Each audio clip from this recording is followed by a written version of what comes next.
Pemirsa, sebanyak 21 Kadin provinsi yang tersebar di seluruh Indonesia menolak Musyawarah Nasional Luar Biasa atau Munaslup Kadin yang digelar Sabtu 14 September 2024. Jumlah Kadin provinsi yang menyatakan penolakan ini lebih dari 60% dari 35 Kadin provinsi.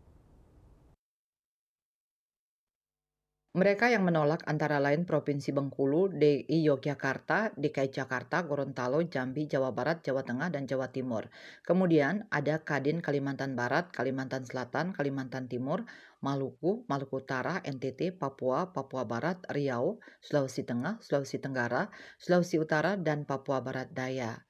Ketua Umum Kadin Arsyad Rashid dalam keterangannya dilansir dari kantor berita Antara mengatakan, Kadin akan tetap berpegang teguh pada ADART Kadin Indonesia yang berlandaskan Undang-Undang Nomor 1 Tahun 1987 dan Keputusan Presiden Kepres Nomor 18 Tahun 2022, khususnya dalam memimpin Kadin Indonesia sebagai satu-satunya organisasi wadah bagi dunia usaha. Terkait dengan diselenggarakan Munaslup yang diinisiasi Dewan Pertimbangan di Jakarta, pihaknya akan melakukan investigasi terhadap pelanggaran-pelanggaran yang tidak sesuai dengan anggaran dasar anggaran rumah tangga ADART. Munaslup tersebut diketahui menyepakati penunjukan Ketua Dewan Pertimbangan Anindya Bakri sebagai Ketua Umum Kadin Indonesia periode 2024-2029 untuk menggantikan Arsyad Rashid. Arsyad juga menegaskan Kadin Indonesia bukan milik individu, tetapi pelaku usaha di seluruh Indonesia.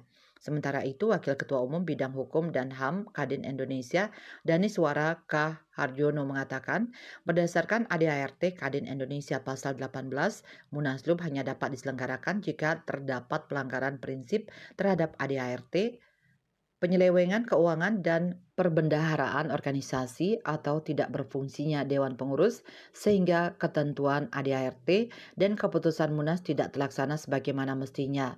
Lebih lanjut, penyelenggaraan Munaslup juga tidak melalui tahapan-tahapan yang diwajibkan oleh ADART seperti adanya surat peringatan pertama dan kedua sebagaimana telah diatur dalam ADART Kadin Indonesia.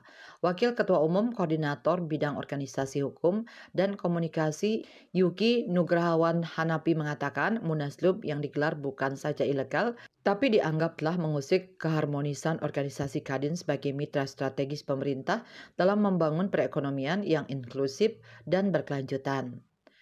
Bali Post melaporkan.